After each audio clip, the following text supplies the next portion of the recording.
Ok, boa tarde, mais uma vez. Hoje, 5 de abril, sétimo ano A e B. Vamos começar a falar hoje sobre reformas. A reforma da casa de vocês? Não. Reformas religiosas e contra-reforma. Ok? Quando aparecer, me digam. Apareceu. Aê. Bom, pessoal, Apareceu. hoje nós temos aí várias... Ai, meu dedo. Nós temos várias religiões, né? No Brasil e no mundo, não é isso? O Brasil, inclusive, você tem liberdade liberdade religiosa. Você pode escolher a religião que você quer seguir e professá-la sem problema, não é assim? É ou não é? Às vezes não é é? sim, Sim, meu áudio professor. tinha travado. É sim, meu áudio tinha travado. Sim. Tô falando aqui Bom, com o áudio desligado. nem Oi, sempre... professor, tá Oi, aparecendo. tá aparecendo aqui. Tá aparecendo a imagem. Sim. Nem sempre foi assim, tá? Na Europa mais ocidental, geralmente você vai ter aí uma única religião sendo professada, que é o catolicismo, ok? A Igreja Católica ela vai dominar aí os países europeus, tá? Ela vai controlar o modo de vida das pessoas, então as pessoas vão viver muito em função do que a igreja vai dizer, tá? Vale lembrar que nesse momento aí não tinham livros em abundância e nem as pessoas sabiam ler, tá? Então, mesmo que houvessem livros, não ia adiantar para nada, porque mais de 90% da população era analfabeta. Então, não tinha como ler. Então, quem é que passava as informações para a população? A igreja, através dos padres, tá? Bom, com o Renascimento, que nós já vimos, né? Lembra que no Renascimento teve a invenção da prensa, de Gutenberg? Lembram disso? A partir da prensa de Gutenberg, você vai produzir livros muito mais rápidos, né? Antes, como é que se produzia, como é que se fazia o livro? Existia um monge, né? O monge copista, e esse monge copista passava a vida copiando os livros de um para o outro, que era para poder salvar esses livros. Bom, com a prensa, né? É uma gráfica, praticamente uma gráfica, como nós conhecemos hoje, você vai ter aí a possibilidade de produzir muito mais livros. Ok? Tranquilinho? Bom, essa diferença na produção de livros vai ser importante também para ajudar tanto no processo do Renascimento quanto nos movimentos de reforma religiosa. Ok? Então, é isso que nós vamos começar a ver a partir de hoje. Ok? Quem está entrando aqui? Paulo Reis.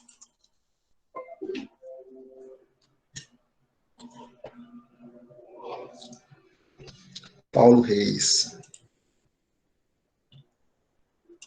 Vamos lá.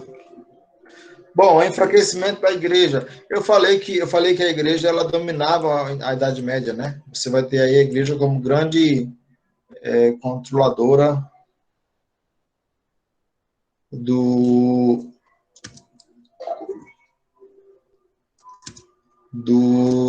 das relações sociais, relações humanas da Idade Média na Europa Ocidental, ok? Bom, vão ter aí algumas transformações políticas e econômicas causadas pelo Renascimento, como eu já falei na aula passada. Essas transformações vão gerar um novo modo de pensar e de ver o mundo, tá? Do homem moderno, e ela vai se manifestar nas artes. Nós vimos, por exemplo, Leonardo da Vinci, nós vimos Rafael, né? Vai se manifestar nas ciências, também com Da Vinci, por exemplo, e também na religião. Então, vejam que esse movimento do Renascimento foi tão forte que ele atingiu praticamente todas as áreas. A única que eu não tinha falado, e não falei de modo proposital, porque é um assunto tão forte que acaba que a gente tem que falar dela à parte, né? Sozinha. Bom, com o fortalecimento das monarquias nacionais, tá? Os reis começam a ficar fortes, você vai ter aí o poder papal, ele vai rivalizar com o poder dos reis. Então, antes, na Idade Média, o poder do Papa, quando eu falo poder papal, pessoal, é o poder do Papa, tá? Alguém sabe quem é o Papa hoje?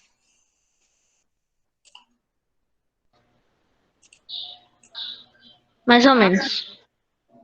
Né, Não é o padre Papa lá? lá Papa Francisco, né? É esse daí? Francisco. Papa Francisco, exatamente. Papa Francisco. Olha, nesse momento aqui, o poder papal vai começar a rivalizar com o poder dos reis, tá? Então, os reis vão querer uma coisa e o papa vai querer outra. A igreja, que antes ocupava um papel importante na política, vai começar a perder espaço nas decisões do Estado, ok? Além disso, você vai ter o que? Vai ter o que também? Interesses da burguesia cada vez mais influente, chocavam-se com o interesse da igreja, tá? Chocava-se com o que a igreja pregava, como, por exemplo, a condenação ao lucro e à usura, né? A usura é o empréstimo de dinheiro a juros. Nós temos que ter em mente, pessoal, que nesse momento aí, né, século XVI, você vai ter aí nascendo, junto com a burguesia, por exemplo, nascem também os bancos. Hoje nós temos aí bancos aos milhares no mundo, né? Aqui no Brasil tem Banco do Brasil, tem Caixa Econômica, tem Bradesco, Itaú, o que mais? Nem sei mais. Como é o vermelho? Nubank, né, que é um banco virtual. Tem vários, tá?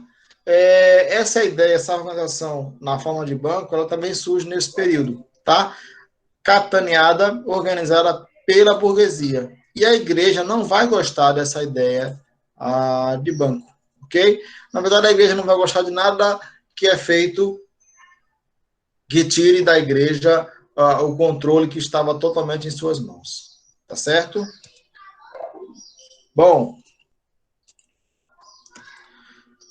para agravar a situação, o poder da igreja também vai ser abalado por uma série de críticas surgidas dentro da própria igreja, tá? Então, dentro da igreja também vão ter pessoas que vão ser aí críticas à forma como o Papa vai levar a igreja. Bom, por que isso? Desde o final da Idade Média, a igreja vinha se desviando dos seus princípios e dos seus valores iniciais, usufruindo, por exemplo, de luxo, riqueza, ostentação. Pessoal, o que Jesus vai falar sobre a questão do luxo, de riqueza, de você ostentar? O que Jesus fala sobre isso? Alguém sabe aí dizer?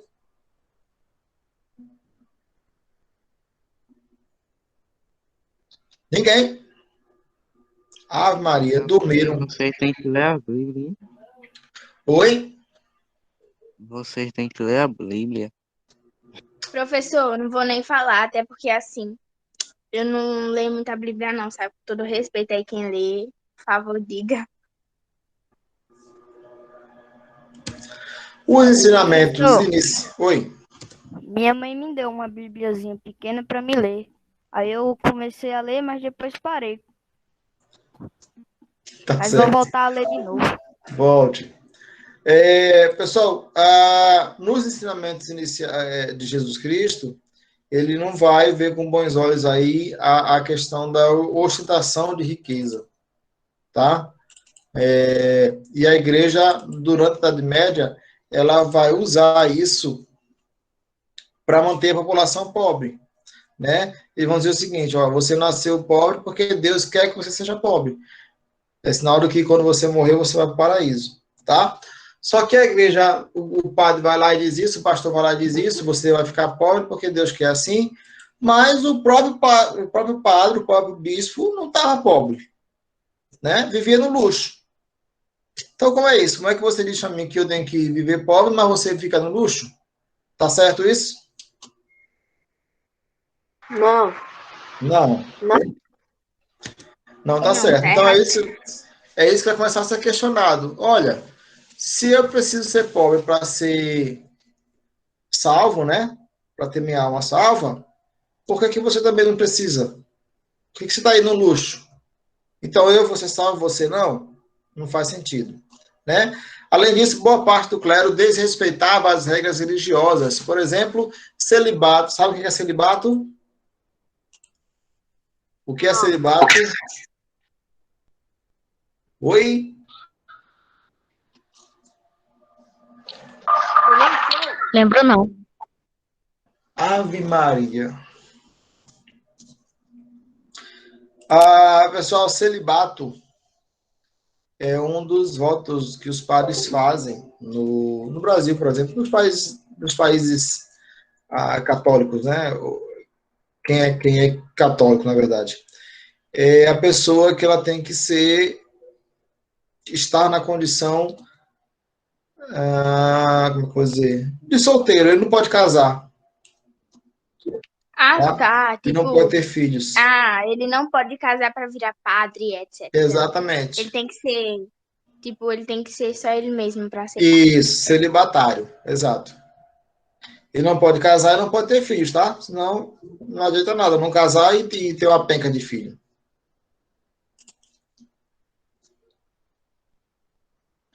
Uma idosa, 85 anos, que era caminhoneira. Gente, isso não é assunto da atividade. Pensei que fosse. Puxa. Pessoal, então, vejam bem. O celibato é justamente isso, você não pode casar. E aí eles viram que muitos padres constituíam família. Então, como é que a igreja diz que não pode casar, mas padres, bispos, até papa tinha filho? Como é que pode Ô, isso? professor, Oi. mas existe padres que realmente casaram Sim. e a mulher não virou mula sem cabeça? Sim, essa história da mula sem cabeça é só uma lenda, não vira, não. Tratava assim sim, além de casarem, né, que não podia, tratavam com descaso os cultos e os ritos religiosos. Então, veja, o padre tratando com descaso a missa, né? Não ia dar muito certo, não. Bom, esse quadro de enfraquecimento do poder da Igreja Católica e de críticas à instituição vai gerar aí um amplo movimento reformista que deu origem às novas igrejas cristãs, que é justamente a reforma protestante. Então, essas religiões que nós temos hoje, que nós chamamos de protestantes, elas vêm deste movimento, ok? É aí que está a nascente dessas religiões protestantes. No fim das contas, todo mundo é cristão, tá, pessoal? Todo mundo vem do mesmo tronco, né? Tem Jesus Cristo como principal profeta, tem Deus como o único criador, tá? Mas você vai mudar aí algumas doutrinas dentro dela, tá certo?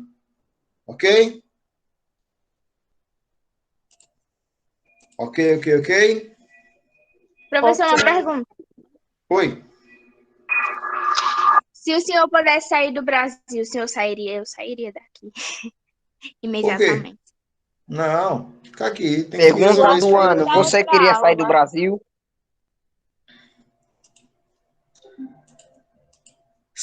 Eu gostaria de sair. Diga que sim, professor. Diga que já sim. saí, inclusive,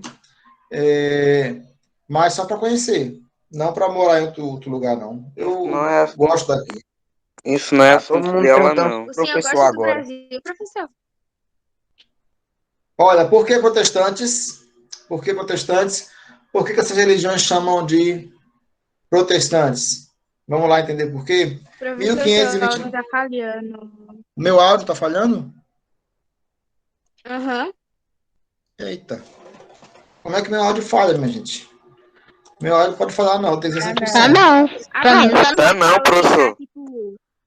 Tá Aí, Não, de professor. novo. Tá não. Pode ter sido só uma instabilidade do sinal. Às vezes trava. É verdade. 1529, imperador romano germânico Carlos V, que ele governava a região que hoje é a Alemanha,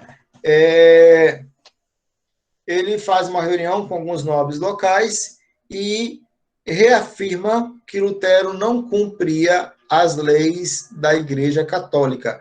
Vamos já saber quem é Lutero, tá? Por isso, ele, além de ser excomungado, Lutero também foi expulso do império. No entanto, um grupo de nobres que apoiavam o Martim Lutero vai protestar contra a declaração de Carlos V. Em decorrência, por causa desse episódio, desse protesto, os seguidores de Lutero passaram a ser chamados de protestantes. Ok? Então é daí que vem esse nome de religião protestante. Tá certo, pessoal? Entendido isso aí? Sim, sim. Agora vamos saber quem é esse tal de Lutero. Tá vendo a fotinha dele aí? Sim, Bom. bicho feinho, vice. Quem é?